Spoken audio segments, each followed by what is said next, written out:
All right, so like I said, again, today we're going to be looking at rigid body dynamics in conjunction with hand-keyed animation, and this will be your assignment for the weekend. If you hop on to Astar for our class, so let's see, we'll go to classwork, crawl, classes, animation, and then it's in the week 14 folder. There are two files you'll want to refer to. So in here, there's the KT Rock Shatter, which we looked at last class. This is what we're going to use to break our geometries apart.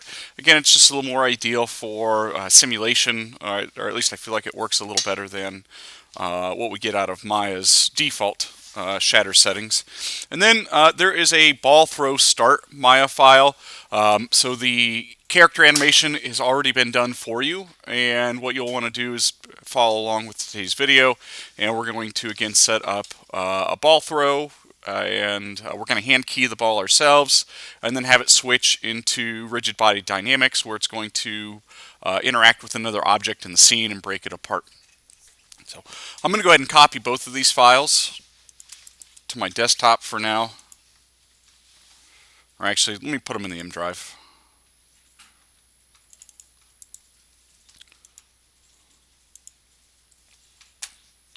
And then in Maya, I'll start a new project folder. So let's go to File, Project Window. We'll create a new one, and we'll give it our standard naming convention here. And I'm going to call this Ball Throw for the project title. And then I'm going to make sure it's saving here into the M drive. And hit Accept.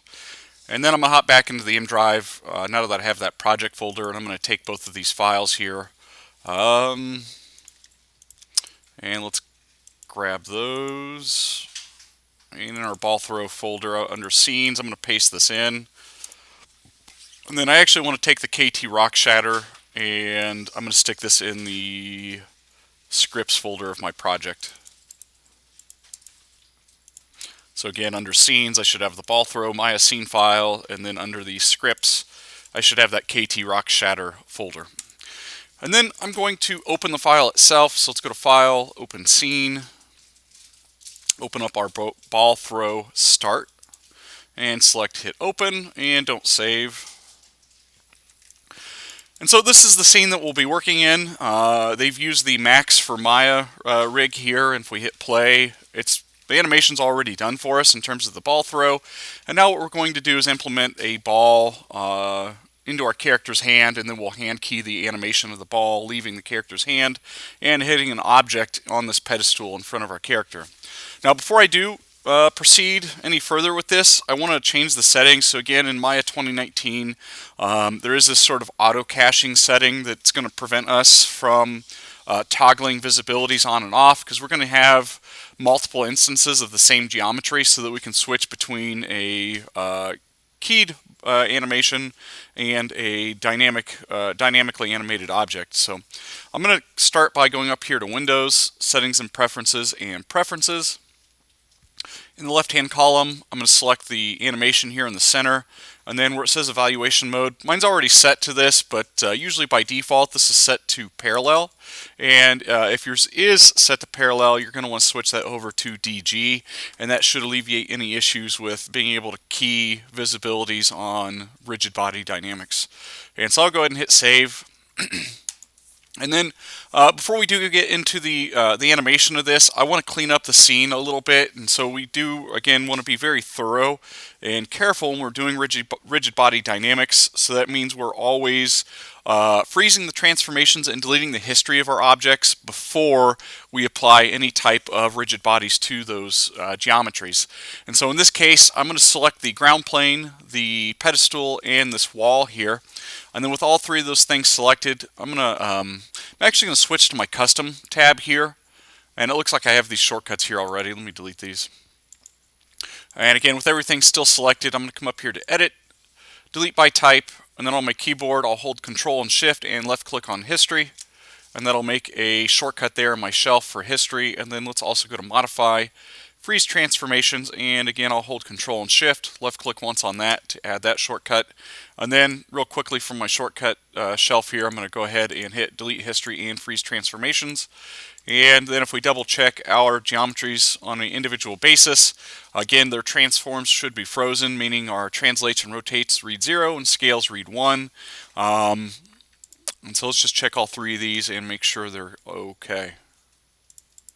Alright, so it looks like all of our surfaces are good to go, and I'm ready to start animating. So like I said, we want to animate a ball in our character's hand, and then we will eventually hand key it so that it hits an object. So I'm going to model a vase and shatter a vase into a bunch of pieces. And so I'm going to start by going to frame 1 here, and I'm going to go up to create polygon primitives, and let's make a sphere. I'm going to make sure I have the outliner open while I'm doing this too, just so I don't get confused, because we are again going to have multiple instances of some of our geometries, and I just want to make sure I can easily select them and know what it is I'm animating. So over here in the outliner, I'm going to go ahead and name this ball. So I'm going to call this ball underscore hand.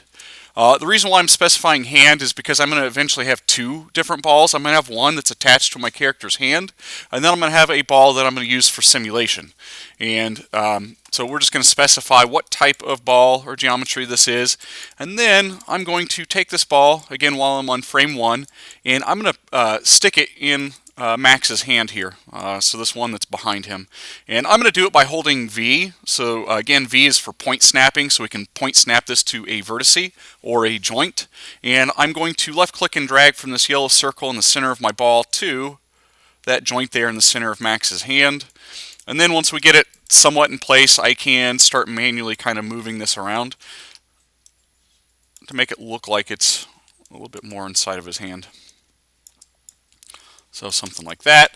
Now, again, a lot of times what we'll do to make a prop follow a character's hand, we'll just simply parent it to the that hand joint. So if you guys recall from when we did our rigging, we put a joint in the center of our character's palm. A lot of times that's used for making props follow your model.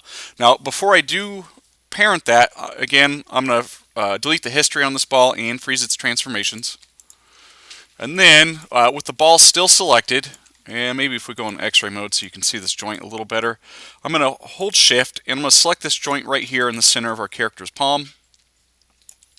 Actually go up here to display, animation, and joint size. And I'm going to set my joint size down to 0.3 maybe. Just so you can really see which joint I'm selecting. So again, it's this one right here. And then with both of those things selected, I will hit P to parent. And then, if I were to scrub through my timeline, that ball should follow Max's hand. And now what we need to do is we need to find the point where this ball should leave our character's hand, and we're going to duplicate it. Again, so we're going to have two instances of the same ball. And so I think frame 13 would probably be a good point to have this ball leave our character's hand. And so I'm going to go to frame 13. I will select the ball geometry, and then on my keyboard I'll press Shift and or Control D rather. So Control D to duplicate it, and then while it's still selected on my keyboard, I'm going to press Shift P to unparent it from the hand joint. And you'll notice as soon as I hit Shift P, I have that duplicate ball there, so it's labeled ball underscore hand 1. And again, the reason that 1 is there is because there was already a geometry with that same name in the scene. And so I'm going to double click on this and delete out the word hand, and I'm going to type in the word sim for simulation. And then if I scrub through my timeline, I should have two balls, one inside Max's hand and one that's just hanging there from when I duplicated the ball and then unparented it. Let's go back here to frame 1. I'm going to select the ball sim here, and let's again just delete its history and freeze its transformations. And then we're going to start animating this ball so that it hits a vase. So I'm going to need an object for this ball to hit before I can start animating it and figuring out what its position should be. So I'm going to go ahead and create a vase here. And I don't really care what you guys break apart. Just know that it needs to be solid. Volumes don't really work, so I don't want to really extrude an interior to this vase because it's not going to work as well.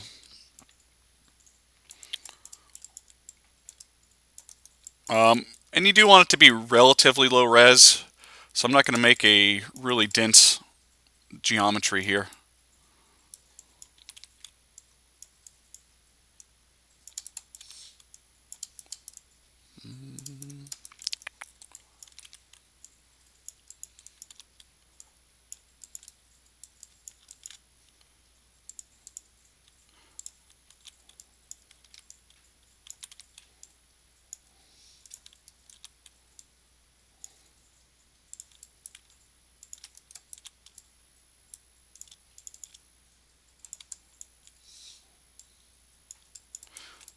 And so what I mean by this is, again,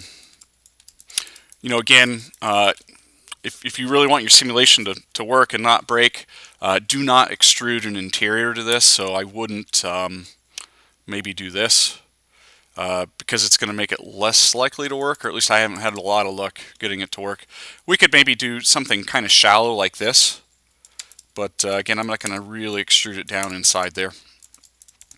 Let's see, I could go maybe just a little higher res than this. I'll bevel this edge. And we'll give that one more segment, and then I'm going to bevel this bottom edge. And so like I said, I don't care what object you break. I'd recommend a vase, but some type of basic low-res geometry here. I'm going to fix the normals here. All right, and we've got our basic vase here ready to break. All right, so let's start hand keying our simulation ball. So we're going to animate the ball first before we apply any sort of rigid body dynamics to it. And so I'm going to select the ball here, the sim ball, and then I'm going to go to frame 13, and we will hit S to set a key. And then let's give ourselves some more frames here. Let's see, I'm going to do 150. And then let's take our ball, and I'm going to go forward to about frame 21. And I'm going to have this ball move forward, and I'm going to position this right before it hits the vase. And I do want to give it a little space. And so what we're going to do here is we're going to create a passive rigid body, and then we're going to set passive and active keys, and I'm going to have this ball become active right at this point before it hits the vase. And the great thing about rigid body dynamics is once it sees sort of the velocity or trajectory of hand-keyed animation, it will continue with that velocity. So it should just pick back up and smack into our vase here based on that velocity. So again, I'm going to animate it somewhere probably right about here. I'm going to go ahead and on frame 21 hit S to set a key. And then we're going to clean up this animation just a little bit. Somewhere in between these keys in my arc, I would like to maybe clean this arc up a little bit so it doesn't go in a mostly straight trajectory. And so probably on frame 17, I'm going to pull this ball up a little bit, and then I'm only going to key it in translate Y. So we'll key select that just by right-clicking on translate Y and saying key select. And then let's, with the ball selected, hop into the graph editor. And I just want to make sure the translate Y looks okay. So I'm going to grab all these keys, and that should actually be okay. It's got a little hold or slow in and slow out. And then there's our arc. If you wanted to fine tune your arc, so if your arc is too high, we could take that key we set on the translate Y on frame 17, and if we select it and middle mouse click and drag up and down, we can change the height of our arc if we don't want it to be as exaggerated. I might have it speed up just a little bit here at the end, so I'm going to take this handle and just slightly pull it up.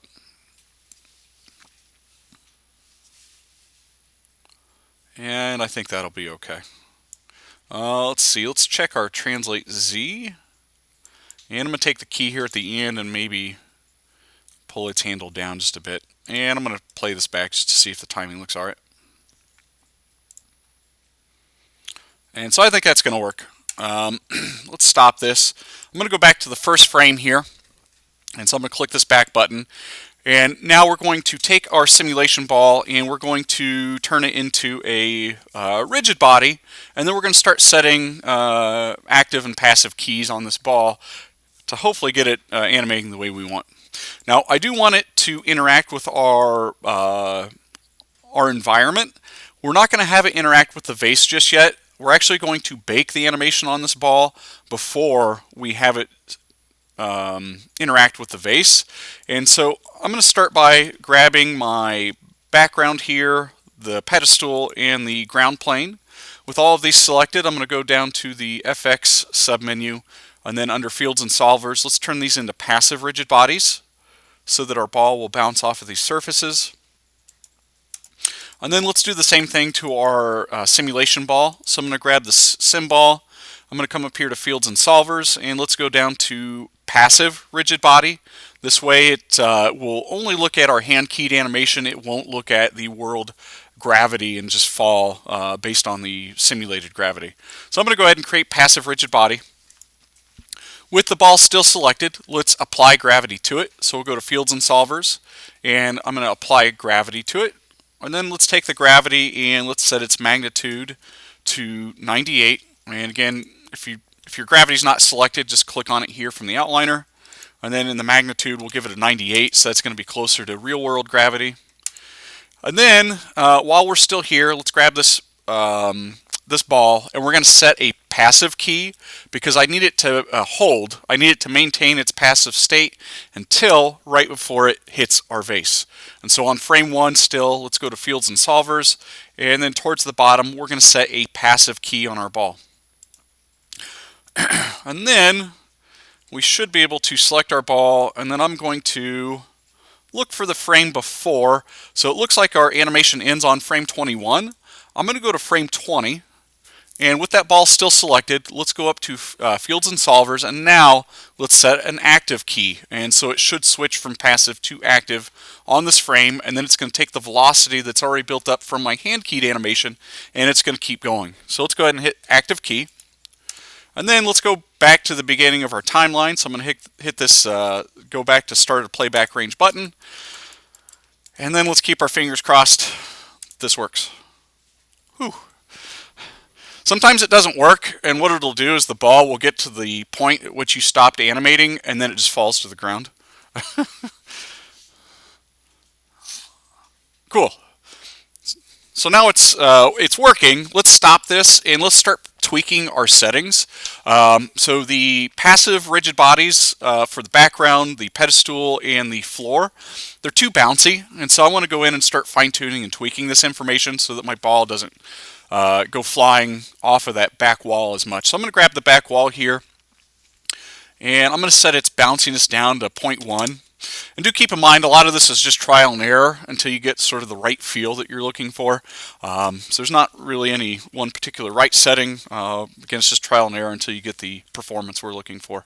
I'm going to take I think the dampening we'll leave alone on that background. I'm actually just going to select the pedestal and the ground plane, and let's also make those 0.1. So we'll set those down pretty low.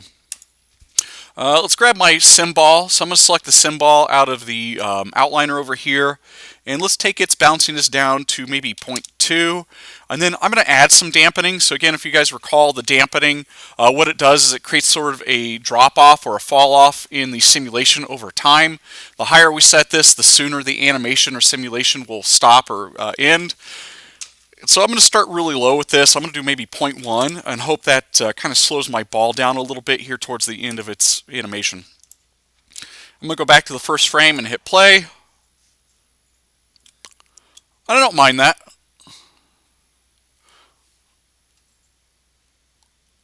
And so really that should be enough to get it to hit the vase, and then it bounces and it looks like it hits the back of that pedestal and then falls to the ground. So I think that's all right. Let's go back to the first frame now.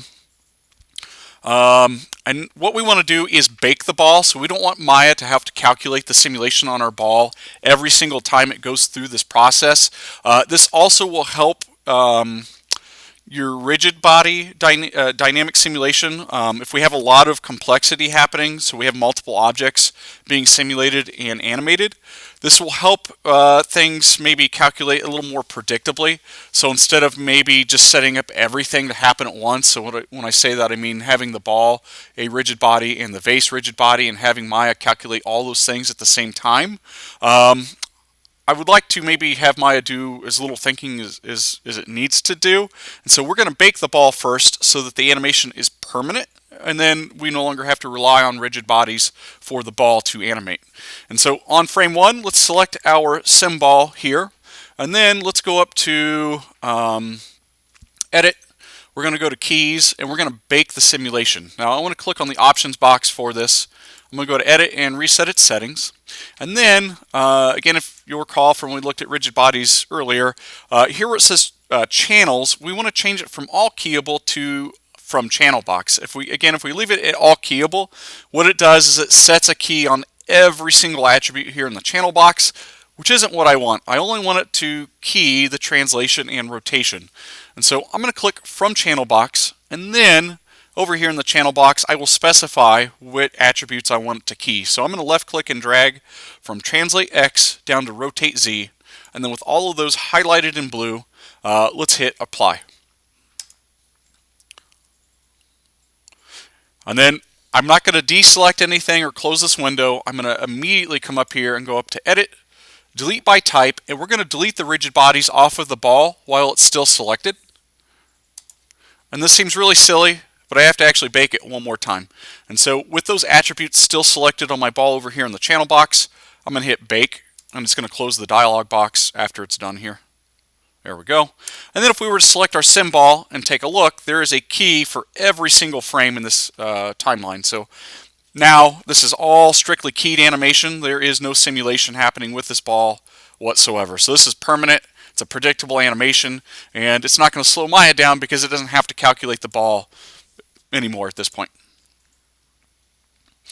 And so now what we'll do here is it would be nice if we didn't see both balls at the same time.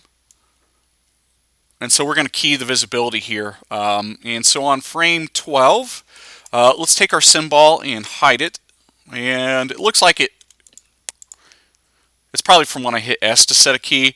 So here for visibility, I'm going to right click on this and go down to delete selected. And then on frame 12, let's turn the visibility off. And then I'm going to right click on that and hit key select. And then on frame 13, let's turn that sim ball back on. And then right click on visibility and key select that. And then let's go back to frame 12 and let's select the ball in Max's hand. And where it says visibility on frame 12, I'm going to make sure it's on and right click and key select that. And then on frame 13, we're going to take the ball in the hand and turn the visibility off and key select that. And so we're just having those toggle visibility on those two frames. And so the ball in the hand will be visible up to frame 12, and then on frame 13 they switch visibilities.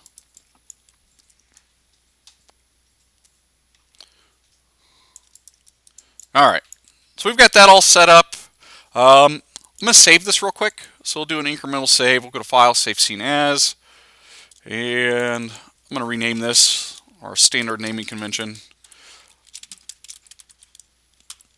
01. So I might have multiple iterations of this.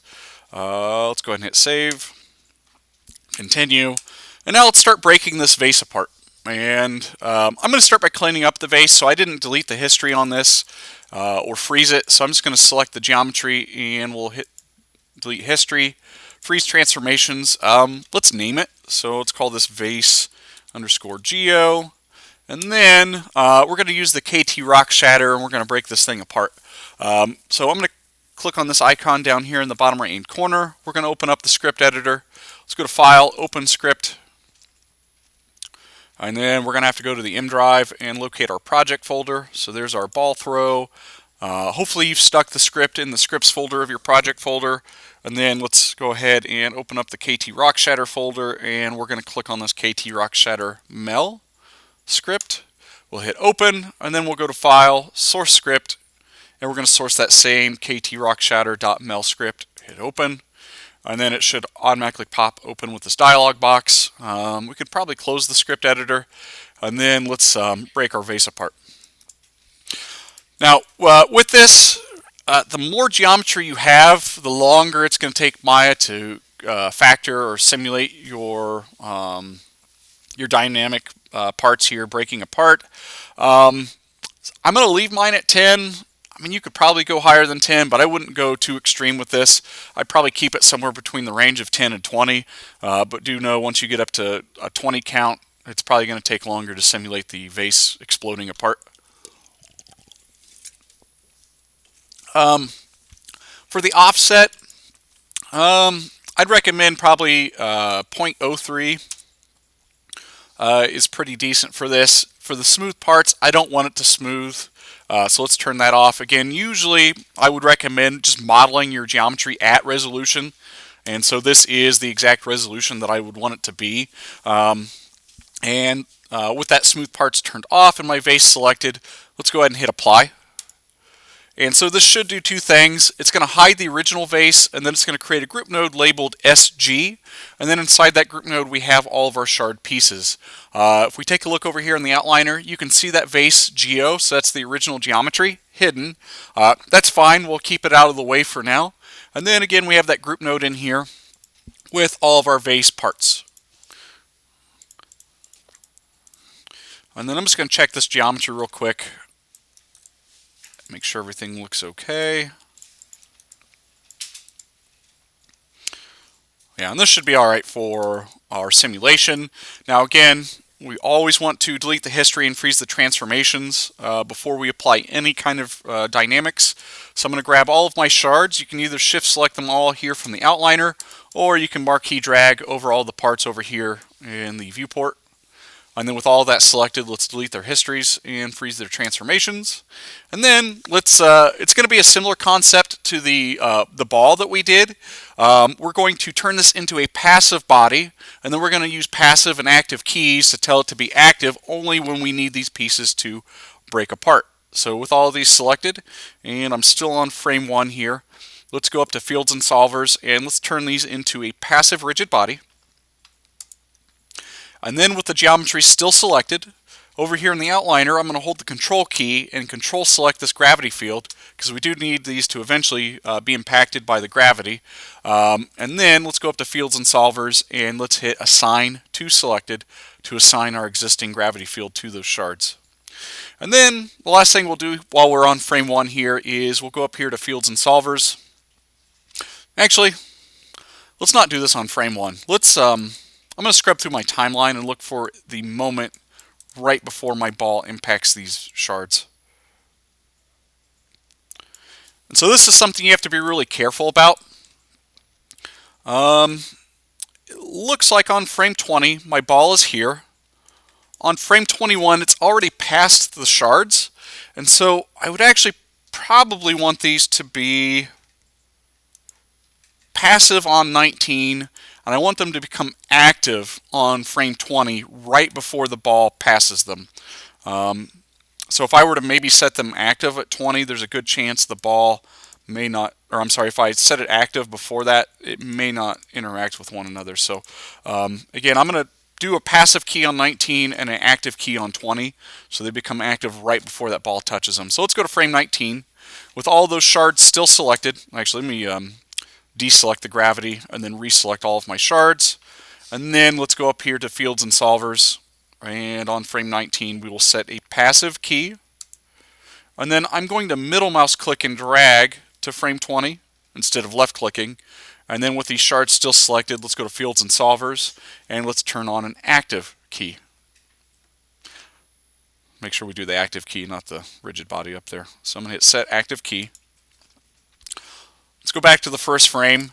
Now the ball's not going to interact with these yet because the ball, if you recall, we deleted the rigid bodies off of it, so it's all just keyed animation. But right after that active key, my shard should fall to the ground. Cool. And then let's stop this. Let's go back to the first frame. Now on the first frame, I can't actually see my sim ball because we toggled the visibility, but if I were to select it here from the outliner, so I'm going to grab that ball sim, let's go up here to Fields and Solvers, and let's turn it now into a passive rigid body, so it's going to impact those shards. So let's go down here and hit Create Passive Rigid Body.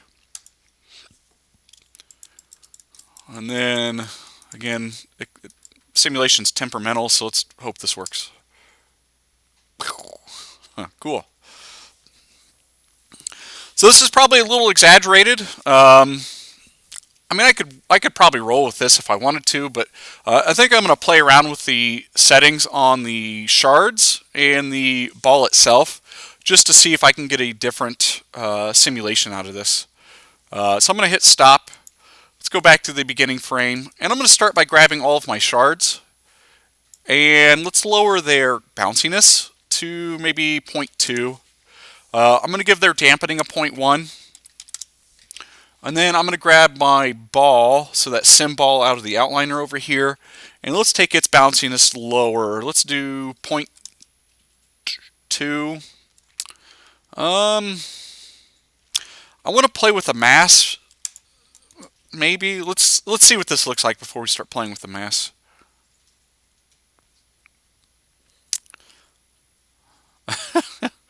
It's not terrible. There's this piece here that just keeps going and going. Let's stop this. Let's go back to the first frame. I'm going to ground my ground plane, and I'm going to play with its static friction.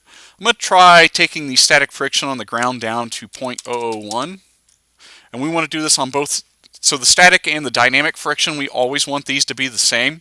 And so I'm going to set both of these to 0.001. And let's hit play and see if that piece still flips out. Yeah. I don't know why I haven't had much luck with the static friction. Theoretically, if you take this up higher, it's supposed to add more friction. Let's try a value of 5 and 5. No, I might just have to live with that piece spinning out.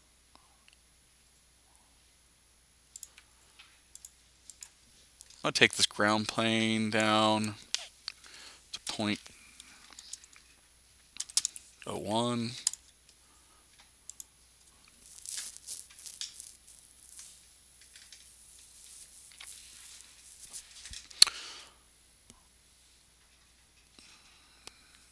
Let me stop this. The next thing I'm going to try to increase the mass of my vase.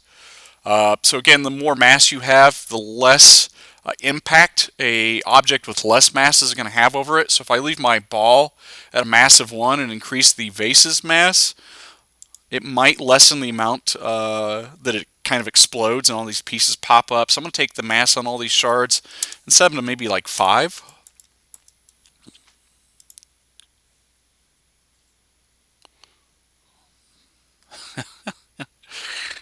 That seemed to make it worse. Let's stop that. Like I said, simulation, it's temperamental. A lot of trial and error here. I'm going to set the mass back down to 1. I kind of liked it better before.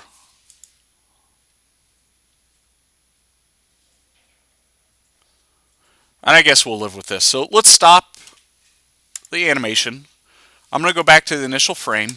And we're going to do the same thing with our vase shards that we did with our ball originally. And we're going to bake them again so Maya doesn't have to calculate the simulation every single time. They'll behave predictably the exact same way every time. And again, it's not going to slow Maya down anymore because it'll no longer have to calculate the simulation. So I'm going to grab all these shards. Let's go up here to Edit. We'll go down to Keys, Bake Simulation, and click on the Options box. Over here in the outliner, again, I want to make sure I select the attributes I want to key. So in this case, just translation and rotations. And then in the Bake Simulation, I'm just going to double check and make sure it's selected here from Channel Box. And then we'll hit Apply. We'll let it play through for the whole 150 frames. And then, again, I want to make sure everything stays selected. Let's go up here to Edit, Delete by Type, Rigid Bodies. So we'll delete the dynamics off of our vase shards. And then, again, with all the shards still selected, and then the attributes for translate and rotate still highlighted in the channel box, we'll go ahead and in the Bake Simulation Options box here, just hit Bake, and we'll bake these one more time. And then if we hit play, it's going to give us the exact same animation every single time. And I can scrub through my timeline in real time. Again, because that vase is no longer operating off of dynamics. The ball here, it still has the passive rigid body on it. Let's go ahead and select that and remove that. So let's go to Edit, Delete by Type, Rigid Bodies. The only reason why we applied that to the ball was so that it would impact the vase, but now that the vase is permanently animated, we no longer need that. Alright, so let's save this incrementally. So we'll go to File, Save Scene As. I'm going to do a version 2. Hit Continue. And we're going to break one more piece on this vase. So it would be kind of cool if we could maybe have one of these chunks shatter again once it maybe impacts the ground. And so I'm going to see if I can find a piece I would like to shatter.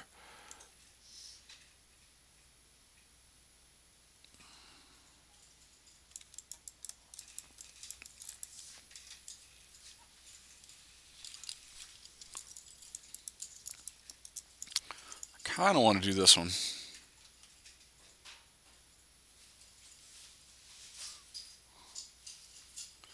So I'm going to do this one as it hits the ground right there.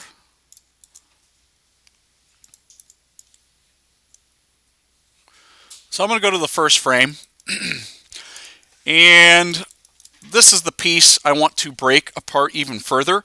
I'm actually going to rename it over here in the outliner because we're going to have two versions of this shard and I don't want to get confused. So I'm going to come in here and we'll call this, oh,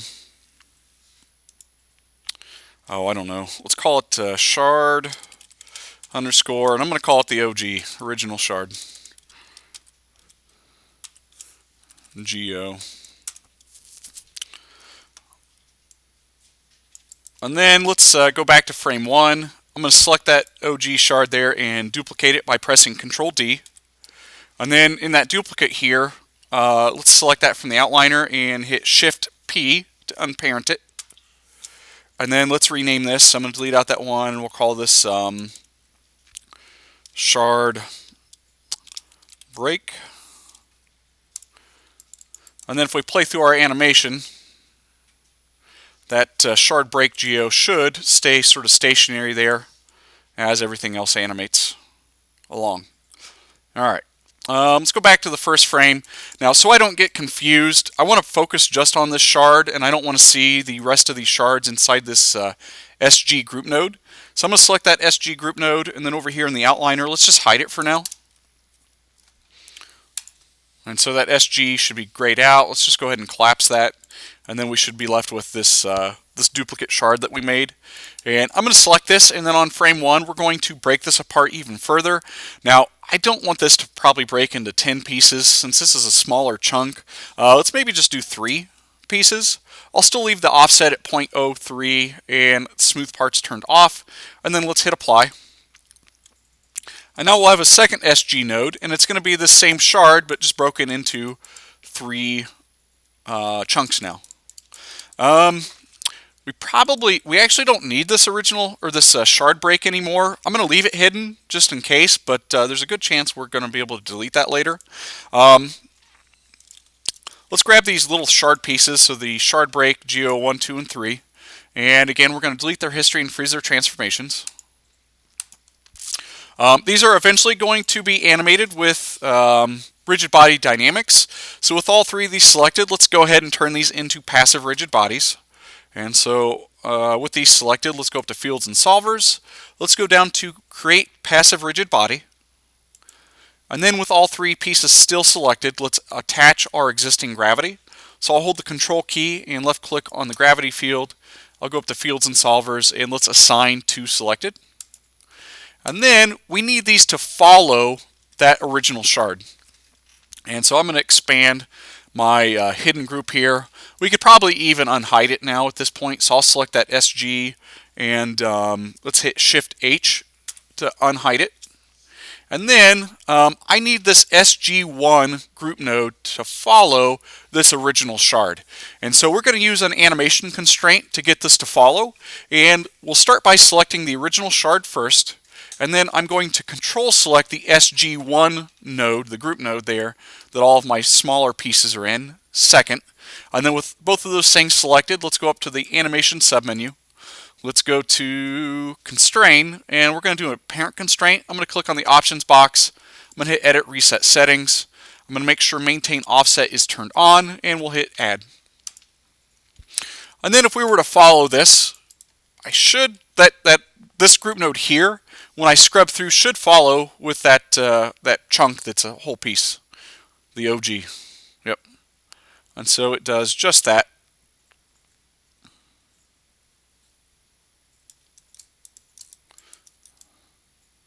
And then what we need to do is we need to set a passive and active key right as these pieces get ready to hit the ground.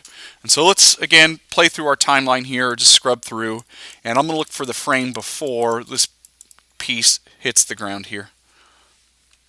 And so it looks like it contacts at frame 34. And so I'm going to have it become active on 33. So that means I need it to be passive up to frame 32. So we'll have it hold the passive rigid bodies until then, and then on 33 it'll switch over. So on frame 32, let's shift select all three of our shards here from the outliner. And then with those three smaller shards selected, let's go back to the FX submenu. Let's go to Fields and Solvers. And again, I want to hold the passiveness all the way up to 32. So we're going to go down to Set Passive Key. And then I will middle mouse click and drag to frame 33. Again, the middle mouse click prevents Maya from updating the animation. And then on frame 33, let's go to Fields and Solvers, and we're going to set these to be active. And then let's go back to the first frame. So we'll go back to the beginning of our timeline, and let's see if this works. That actually worked pretty decently. So most of the time, I either have these smaller shards, they either just clip through the ground or they will stick into each other. So I got lucky there. Let's go ahead and stop this. And we're going to do the same thing that we've done with all of our other rigid body dynamics at this point. We're going to bake them. So I'm going to grab all three of those pieces. I'm going to make sure I'm on frame 1. I'm going to go up to Edit. Let's go down to Keys, Bake Simulation, click on the Options box. Make sure From Channel Box is selected, and then let's go over here and grab all of those attributes. So Translate XYZ, Rotate XYZ, hit Apply. We'll let it bake. And then with all three shards still selected, we'll go up to Edit, Delete by Type, Rigid Bodies. And then with those shards still selected, my Bake Simulation option's still up, and the Translate and Rotation still highlighted in the channel box. I'm going to hit Bake one more time. Cool. So all of our simulation is done at this point, and now we just need to key visibilities so that things are visible only when they need to be. I'll start by hiding both of my group nodes, so the SG and the SG1. Let's Control Select both of these and do a Control H on our keyboard to hide them. Let's find our original vase. So there's their original vase. Let's select that and press Shift H to unhide it. And then I'm going to scrub through my timeline and look for the point at which my ball hits it. And so it looks like the ball should impact this on frame 21. And so I want it to be visible up to frame 20. And so on frame 20, I'm going to select my original vase and key its visibility on. So we'll just right click and key select that visibility. On frame 21, we will turn the visibility off and right click and key select that. And then let's find our original SG shard node here.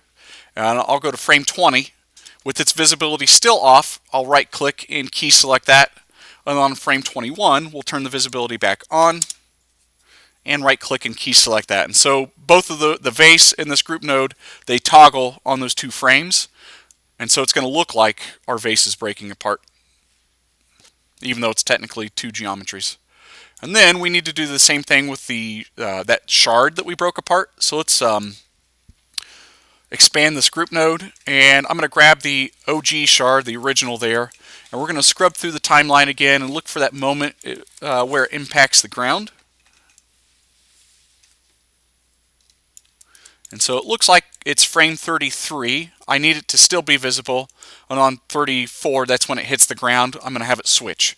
And so let's go to frame 33. I'm going to key its visibility on. On frame 34, we'll come over here and turn it off and key select that. And then let's grab that SG1 node, so that second group node we created earlier. Let's go back to frame 33, and we're going to key its visibility off, so it's not visible. And then on frame 34, when the break happens, let's turn that SG1 group node back on, and right-click and key select that. And then if we were to scrub through this, that large shard should toggle visibility just in time for those shards to break. And then let's play this back.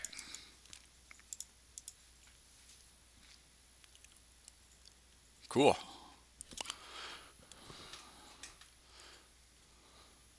The dynamics don't always cooperate like this. I'm kind of surprised. All right, so that's all the dynamics that we need to take care of. I'm going to close this. And then so what you guys will turn in, you will, once you've got everything simulated and broken apart, so you will need to, again, hand key and animate the ball, have the ball simulated, and hit the back of the back wall there, and then it needs to break the vase apart. And then there needs to be at least one additional shard, like I did with the vase, where it breaks apart when it hits the ground. So that's in terms of all the animation you need to do. You'll need to do exactly what I did, and all of it needs to be baked in Final. So once you've got all that accomplished, we'll go to File, Save Scene As, and I'm going to save this as Crawl, Zachary, Ball Throw, Final, and so you'll turn in your final scene. And then you'll also turn in a Play Blast, and so I'm going to come up here and go to Show. I'm going to go down to Play Blast Display, and I'm going to turn off NURBS. Actually, I'm going to go back there. I'm going to tear out that menu. So if we go to Play Blast Display and tear out this menu, so you can tear it out by clicking this double dashed line at the top. And then I'm going to turn off NURBS Curves. NURBS Surfaces we need. I'm going to turn off Controllers, and let's turn off Joints. And that should be good. And that way, hopefully it will only render our geometry. Let me close this. I'm going to set up my camera at an interesting camera angle. I'll play this back to make sure I can see everything.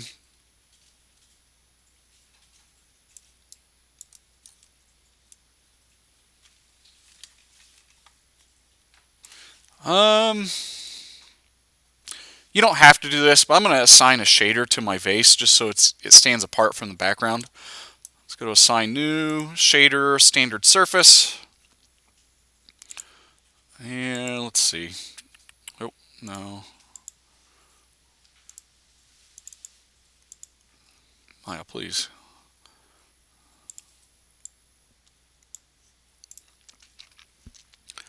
And we will have to do this to all the parts. So once it switches over to our shards, I'm going to select all those and assign. Holy cow. Now I got to find the standard surface I made. There it is. And then let's grab our little shards here and do the same thing.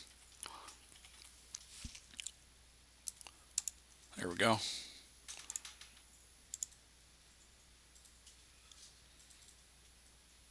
Cool.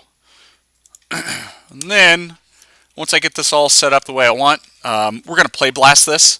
So I'm going to right click on my timeline. Let's go down to Play Blast and click on the options box. I'm going to turn Show Ornaments off. Format, I'm going to change this to QT for QuickTime. Encoding, we're going to do H.264. Quality, 100. From window, that's fine. Scale, we're going to do 1.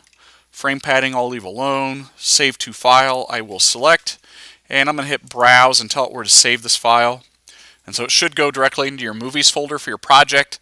So if you look up here in the directory, it is going to my correct project folder, but if you want to double check, we can go to My Computer, M Drive, our Ball Throw, and then Movies.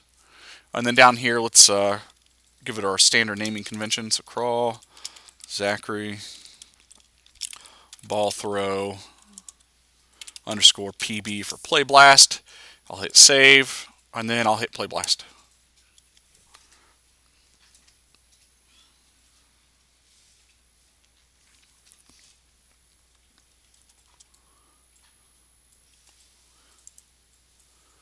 And then let's hop into our project folder, go to Movies, and take a look. So I'll right click, open that with VLC Media Player. It didn't hide my controls like it was supposed to, but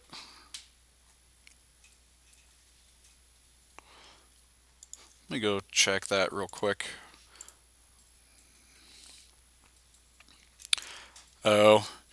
So the one thing I forgot to do, so I did turn off the things I wanted to hide, but I forgot to check this at the top. So where it says override viewport, we have to turn that on. And let me play blast that one more time.